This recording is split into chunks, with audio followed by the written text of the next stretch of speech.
Now, until I got to that crucial point of getting over the hump and understanding what would appeal to her, you know, I was very upset. And when you're running for office, you don't want to be thinking about how upset you are with your parents. I'm 40 years old. I'm thinking about why I'm upset with my parents. This is the province of 23-year-olds. What am I doing? But this is a real thing. If you don't prep your entire extended family all the way through, it could get you in the weirdest ways down the road. And then money. Can you afford it? That, you know, some people do self-fund. What was the guy from New Jersey, Corzine? $62 million that he spent out of his own pocket so that he could become a U.S. Senator from New Jersey. Who here has $62 million that they can put into the campaign? You do? Yes. Let's talk about business opportunities later. You have to take an honest self-assessment, and you should declare right from the beginning whether or not you will self-fund. I declared from the beginning, I will not self-fund, period. I will only raise what I can raise, and that will be that. Financially, you also have to consider, what will my employer think of this? If I've got to go running to campaign forums in the middle of the day. If you have a business arrangement where you're a contractor, will your contract administrator stop giving you work because they feel that you have too much on your plate? That happened to me. This running for office, Ron Fauchot, this is the Bible. He has a book called, there's a magazine called Campaigns and Elections. Read it, subscribe to it. To conclude about can you afford it, you have to consider that for some people, winning can actually be a pay cut. I mean, if you make $100,000 a year and you get a county commissioner's job, that can be a pay cut. That's also one of those things to talk about with your spouse. So understand, as part of your research, how much does the office pay? For many of you, it doesn't matter.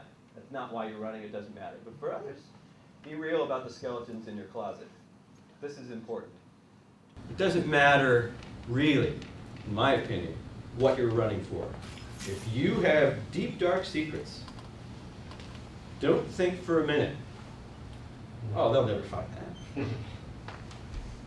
One word, Google. They will find it. If there's something out there in your past, it can be found, and easily and inexpensively. They will find it. Now, for myself, the worst thing I had was a tendency towards punk rock haircuts in high school and blue hair. Now, I didn't make a dent in the sort of tolerant threshold, if you will, such that they let that one go out into the press. But I suspect if I had hit 20% in some polling, that high school picture, that'd have been everywhere. That would have been everywhere. I'd have done it. Look, this guy had blue hair. You want him running? You want him to be your Secretary of State? Well, I mean, it's fairly innocuous, but it's real. And people do this when you have reached close to the opportunity threshold. So you got to know where they are. And what I advise is this: if your skeletons are major, don't run. Don't run. You know, you got an ugly felony somewhere back there.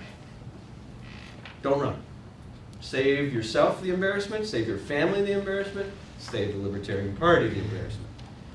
If your skeletons are minor, repair the damage where it lies. You know, if it's somebody in your past who you think will say some unflattering and unhappy things, you know, if the press goes in and, well, I don't know, interviews your ex-wife or something on that order, see if you can't repair the bridge just a little bit before you file the papers. I mean, some people you can't fix the problems that you have, not ever, not at all. But if you can, take that opportunity to make sure the relationships in your life are patched up sufficiently that they don't come to be something that you have to spend a month of your precious campaign thinking about. It's not worth it. And yeah, like I said, and prepare reactions. I was prepared. If that punk rock haircut came out there, I knew what I was going to say about it. Hey, as a youthful indiscretion, that's when you do it. You know, I was 16. What do you know, come on. But I had it ready. I had a statement printed. I had my own explanation for it, and with a great punchline. It's not so important as to what's on top of someone's head, but what's in it.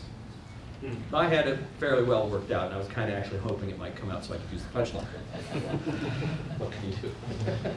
Now, after you've done all these things, now you are ready to file the papers. Now you're ready to actually begin the race after you've done this foundational stuff. I would advise you take 6 to 8 weeks to really think about all these foundational things, to get them in order. And by the way, even if you do those things and you don't run, you will find that your life works a little bit better. Sam mentioned the CAN 22 form. If you say the phrase, hey, I'm running for whatever, you are a candidate. You are now, whether you've raised a nickel or not, you are a candidate. The declarative statement, I am a candidate, means you are, as far as election law is concerned. And you better file your papers within 10 days, because that's also what the law says. And if you don't, you can be fined. You don't want to be fined. Why would you want to raise $2,000 for the life of your campaign and be fined $1,000 for not filing on time? Chances are, at that point, by the time the Elections Commission finally gets to you, you'll have to write that check out of your own money. And worse than that would be you take it out of your campaign money, because then you've got to explain to the people who donated to you, who wanted to have radio and TV ads, or print ads, or yard signs, or bumper stickers, well, you know, we didn't do that because I'm going to pay a fine. Listing your objectives. This is important for most of us, because we'll go straight into the secondary objectives. Of course, you want to run to win, but it's not the only thing.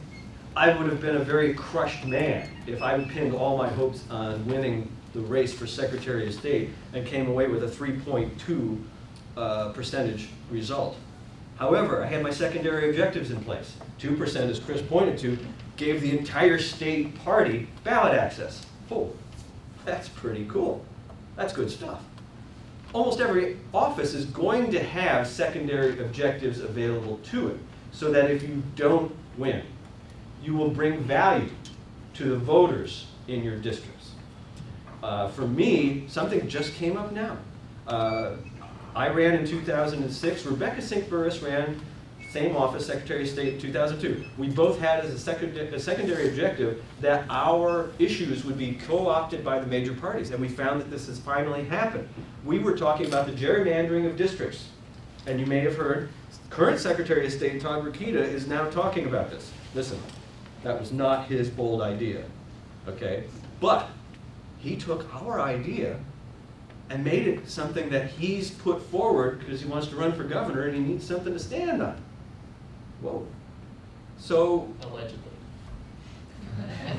We'll not discuss this, bro. Okay. But see, now there, I mean, you come a couple years after the election even, and something that you did during the campaign bears fruit later. Then this is the history of third parties. Look at just labor law. I mentioned that earlier. The Progressive Party, capital P, Progressive Party of the early part of the 1900s. You look at labor law, it's all they're doing. All the progressive parties do it.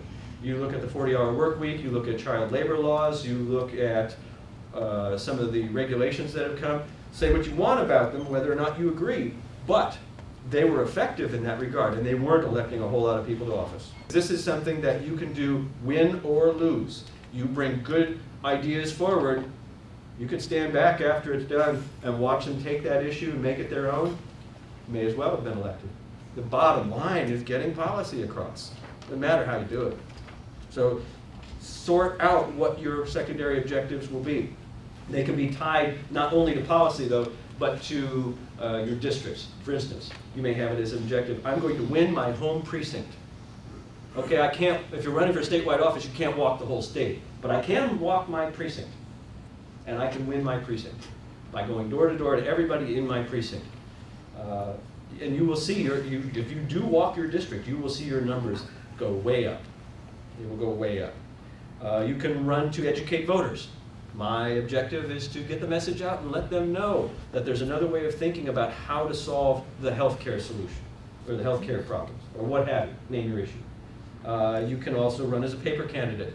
While that's not very sexy, it can be effective too. If you realize, gosh, I've got no time, I've got no money, but there's this one office here, the township trustee would be otherwise unopposed. If I didn't at least put my name on the ballot, you'll do that, and at least then make them have to answer some questions.